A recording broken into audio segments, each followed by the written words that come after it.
সব কিছুর মালিক হচ্ছেন এক আল্লাহ। এবার আসুন, আল্লাহর সাথে কারো শরীক করা যাবে না। আল্লাহ হলেন রিজিক দাতা, আল্লাহ হলেন আইন দাতা, আল্লাহ হলেন বিধান দাতা। এই জমিন আল্লাহর, আইন চলতে হবে আল্লাহ। মানুষের আইন চলে, আল্লাহর আইন চলে। আল্লাহর আইন কি চলে দুনিয়া? কই বিচার দিয়ে হয় না, দর্শনের বিচার হয় না, চুরির বিচার হয় না, মাদকের বিচার হয় না, বিচারের বিচার হয় না। সুদ ঘুষের কথা নালে বাদই দিলাম, চাঁদাবাজি, টেন্ডারবাজি, লুটতরাজের বিচার কি হয়? দুনিয়া হয়। যত বিচার আছে শুধু ভালো মানুষের বিরুদ্ধে। এদেশে আলেমদেরকে যত দুর্বল করার চেষ্টা, ইসলামপন্থীদের ব্যক্তিদেরকে যত ট্যাগ লাগানো যায়, গুপ্ত রাজাকার জঙ্গি বলে, দেশদ্রোহী বলে যত তাদের বিরুদ্ধে সমাজ অপবাদ ছড়ানো যায়, ততই জালেমদের জন্য, ইসলাম বিদ্বেষীদের জন্য ততটাই লাভবান। কথা বলে ঠিক কিনা? মোল্লাদের দোষ আছে। এখন মোল্লারা বুঝুক, জালেমরা কে ওয়াহাবি, কে সুন্নি, কে জামাত, কে কওমি, কে আলিয়া, কে আহলে হাদিস, কে শিয়া। ইসলাম বিদ্বেষী এবং জালেমদের কাছে এটা টার্গেট নয়। জালেমদের কাছে টার্গেট যারাই কোরআনে সঠিক কথা বলবে তাকে ফেলে দাও, তাকে হত্যা করে ফেলে। বলি না, আউযুবিল্লাহ। আলেমও হওয়া লাগবে না, আপনি হক কথা বলেন। আপনি একজন সিএনজি চালক, রিক্সা চালক, ড্রাইভার, একজন ব্যবসায়ী, একজন সাধারণ লোক, আপনাকে ফেলে দিবে, এটাই তাদের উদ্দেশ্য। যেমন শরীফ বিন উসমান হাদি, মনে আসেনি তার কথা আপনাদের? তার বিচার কি এখন হয়েছে? যদি আল্লাহ তাআলা চায় এই জমিনে ইসলামপন্থী আলেমরা যদি কোনোদিন ক্ষমতায় আসতে পারে, 100% বলে দিলাম, যদি 100 বছর পরেও আলেমরা এই জমিনে ইসলামী হুকুমতের দায়িত্ব পায়, 100 বছর পরে হলো শরীফ বিন উসমান হাদিকে যারা চক্রান্ত করে রাজনৈতিক ফায়দা লোটার জন্য যারা হত্যা করেছে, আল্লাহর ওয়াদা সত্য, যারা ন্যায়পরায়ণ শাসক ক্ষমতায় আসবে তারা জালেমদেরকে এবং যারা জুলুম করে তাদের বিচার তারা করবে। কি দিয়ে? কোরআন। কি দিয়ে? কোরআন। হত্যার বদলে হত্যা, একদল আরেকদলকে ঘায়েল করার জন্য।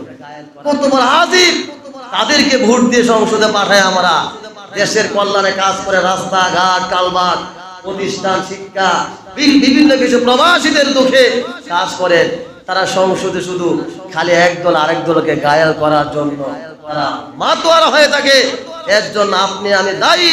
কিয়ামতের ময়দানে প্রতিটা মানুষকে তার কৃতকর্মের সম্পর্কে আল্লাহর কাছে জবাবদিহি করতে হবে। আমার সমর্থনে যদি কোনো ব্যক্তি ক্ষমতা পাওয়ার পরে দর্শন করে, জেনা করে, চাঁদাবাজি করে, টেন্ডারবাজি করে, এর পার্সেন্ট আমার আপনার আমল নামা আসবে। বলে না, আউযুবিল্লাহ। আবার এমন কথা হয় যে মসজিদে রাজনীতি বন্ধ করা হোক। হাস্যকর রাজনীতি। যেই মসজিদের রবীতে বসে সর্বকালের কুল কায়নাতের রাহমাতুল লিল আলামিন মসজিদে রাজনীতি করছে, আজকে বাংলাদেশে আছে আমার মতন ছাতা মাথা পাতি নেতা যদি স্থাপনা করে মসজিদে রাজনীতি বন্ধ করা হোক, এটা কি মানা যায়? যেখানে আল্লাহ নবী রাজনীতি করছে মসজিদে, জেনার বিচার করছে মসজিদে, চুরের বিচার করছে মসজিদে, আপনার নেশার বিচার করছে মসজিদে, এবং চুরি ডাকাতির বিচার করছে মসজিদে, আর আমরা বিচার করি কোথায়? দোকানে। দোকানে বিচার করলে কি লাভ? পাইলট, বেনসন, স্টার, পান, 7 আপ, ঠান্ডা সব কি রেডি। আবার টেবিলের নিচে দিয়ে মাঝে মধ্যে কি টাকার বান্ডেলও ঢুকে। কিন্তু মসজিদে যদি কোনো কাজ করতে যায়, এই কাজ করার সুযোগ পাবে না। কেন? এখানে ডুববে যে অজুবেরা। আপনারা কি কেউ অজু ছাড়া মসজিদে আসছেন? সবাই অজু করে আসছেন না? অজু করলে মনটা কি হয়? ফ্রেশ লাগে। কেমন লাগে? ফ্রেশ লাগে। এখন কি মিথ্যা কথা কইবেন সহজে চাইলে? কই আছে আল্লাহর ঘরে? কোথা? এজন্য ইসলাম বিদ্বেষীরা চায় না যে মসজিদে ইসলামী বিধিবিধান বলি ব্যাখ্যা বিশ্লেষণ আকারে এগুলো আলোচনা হোক। তারা চায় কোরআনটা তাকের মধ্যে রেখে দেন, সুন্দর করে গুছায় রেখে দেন। রমজান মাস আসলে পড়বেন, বাবা মারা গেলে 40 পড়বেন, 4 দিন না সব মোল্লার হাদিয়া দিয়া ঘরে আনলেন, কোরআন খতম করলেন, শেষ। কোরআন কি জন্য আসছে? এই দুনিয়ার যত মুসলমান আছে সবাই আল্লাহর আসামির কাজ করে দাঁড়াতে হবে। কি জন্য? একটা কাজের জন্য। তোমাকে কি আমি দুনিয়াতে পাঠাইছিলাম সুবহানাল্লাহ সুবহানাল্লাহ জপার জন্য, না আমার জমিনে আমার কোরআন দিয়ে রাষ্ট্র পরিচালনার জন্য পাঠাইছিলাম? তখন কি আমাদের উপায় থাকবে? আমি তো ধরা খেয়ে যাবো।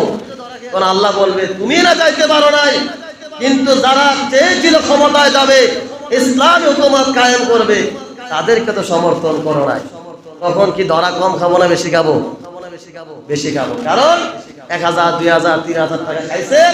এখন বুঝছেন বিদ্যুতের বিল, আপনার তেল বলেন, আপনার কেরোসিন বলেন, যত ধরনের দ্রব্য রয়েছে সবগুলি দিয়া সুদে আসলে নির্বাচনের আগে যে কর করে নোটগুলি গোপনে গোপনে খাইছেন, এগুলি সহজ যাবে যাবে, তার চাইতে আরো ত্রিপল গুণে আপনার পকেটের টাকা যাবে বলে না।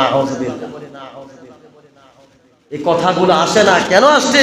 কোরআন আয়াত যদি মানতাম তাহলে কেন আমি নামাজ পড়ি না, কেন আমার ছেলে নামাজ পড়ে না, কেন আমি নামাজীদের সাথে থাকি না, কেন আমি আলেমদের সাথে থাকি না? আল্লাহ বলছে যে আল্লাহ হচ্ছেন এক অদ্বিতীয়, তিনি ক্ষমতাসীন, তিনি রিজিকদাতা, তিনি জীবনদাতা, তিনি মরণদাতা, তিনি আইনদাতা। তাহলে আমার আপনার আবার নতুন করে কিসের আইন? আল্লাহ যদি আইনদাতা হন, তাহলে আমার আবার কিসের আইন হয় যে মধ্যযুগীয় বর্বরতার আইন এই যুগে অচল? বলি না, আল্লাহর আইন বলে অচল, আল্লাহর আইন বলে অচল। আপনার 7 বছর 8 বছর 10 বছরের বাচ্চা দর্শন হচ্ছে গণহারে, এটা কি আনন্দের বিষয়? আজকে আপনার মেয়েটা কোন প্রতিষ্ঠানে নিরাপদ নাই, দুই একটা হুজুর ঘটনা ঘটাইছে, এগুলি আবার সংসদ বলেন, দোকান বলেন, রাস্তাঘাট বলেন, সব জায়গায় এই দুই একটা কথাই হয়। কিন্তু এক একটা ভার্সিটিতে যে, এক একটা স্কুলে কলেজে যে 50টা 100টা করে মেয়ে দর্শন হচ্ছে, এগুলি নিয়ে কারো মাথা ব্যথা নাই? আছে? নাই। যত ন্যারেটিভ তৈরি করা যায় নামাজ ইসলামপন্থী ব্যক্তিদের বিরুদ্ধে, ধানের লোকের চিটা থাকে না? থাকে নেই? আপনার আম পাবলিক যেই বাজারে বাজার খান, যেই রাস্তায় হাঁটেন, যেই সমাজে থাকেন, 2-4টা আলেম কি সমাজে থাকে না? থাকে না? তো ওদের বাতাস কি আলেমদেরকে লাগে না? তো 2-4টাকে হতে পারে না। এজন্য আমি শুধু আলেমরা বদনাম করবো। আমি বলবো কে আলেম, কে জালেম, কে পাবলিক, কে সাধারণ লোক, কে নেতার ছেলে, কে এমপির ছেলে, কারো কোনো কিছুই কোরআনের কাছে বেল নেই। কোরআন বলে জেনাকারীকে পাথর মেরে হত্যা করে। কি মেরে?